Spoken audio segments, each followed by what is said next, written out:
A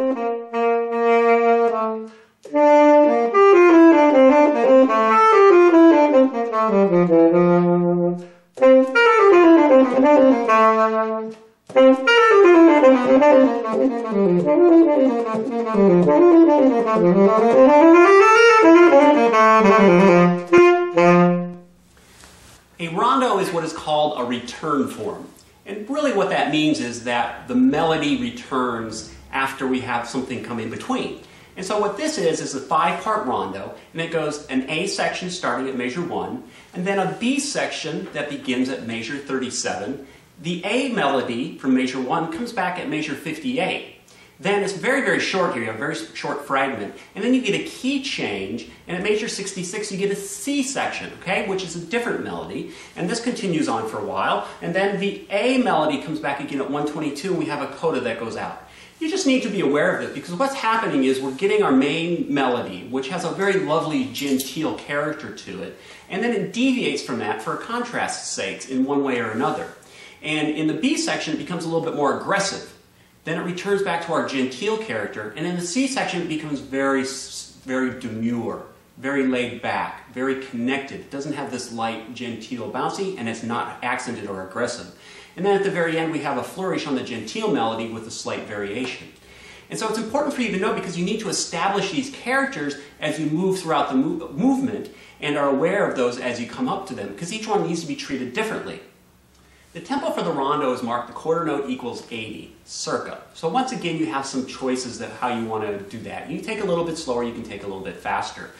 The way the movement goes through, there's hardly any tempo changes throughout the entire movement. There's a small retard going into the second A section, and you may want to take the C section where it has a different kind of more longing singing character, a little bit slower, but other than that it pretty much stays the same throughout. Now I also recommend that you try to do the ending faster. Once you get over into this last section around 140, think about pushing the tempo in order to get the music to end with a flourish. It works very, very well with this piece to do that.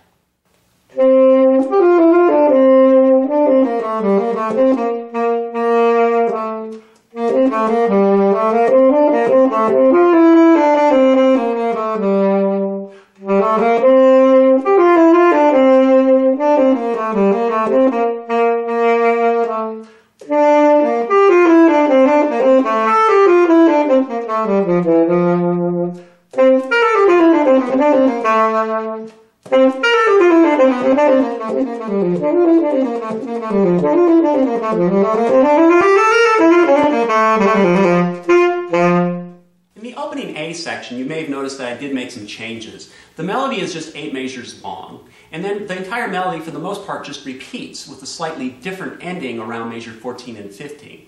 Well, what I've done is mark, the first measures are marked piano. 1 through 8 are both piano, both statements, and that's fine with just a little crescendo on the second one. But now when I get to measure 9, it's exactly the same as measure 1. So I want to try to put in a little bit of a different kind of feel to it, or something different to make it more interesting. So I've gone ahead and I've played this just a little bit louder than I'm playing measure 1 of the rondo. And then when I get all the way back over to measure 16, I'm actually taking that decrescendo through measure 15 down to the piano.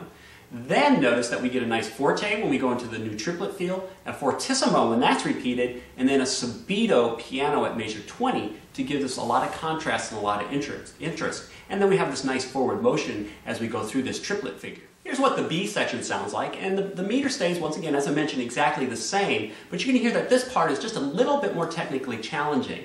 Measure 49 I've talked about in another video on practice habits, number 2, and just learning technical passages, because that one's just a little bit trickier than some others. But here's the B section and what it sounds like.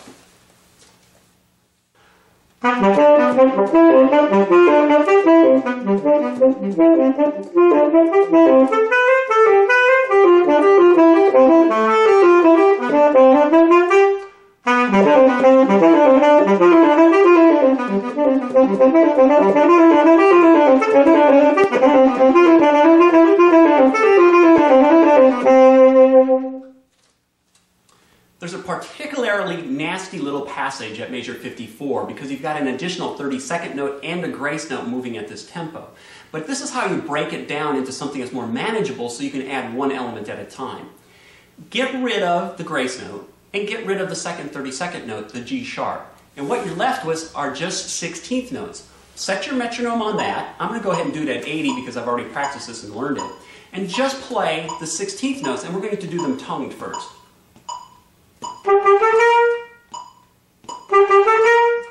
Once you have that done, go ahead and add the G sharp in as a 32nd note, making sure that your fundamental rhythm of those 3 16th notes remains the same.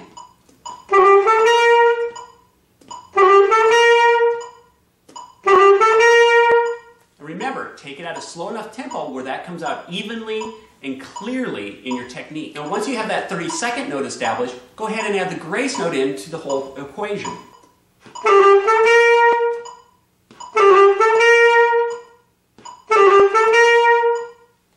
And once you add that in, then you should be very comfortable with playing that lick going on into the next section.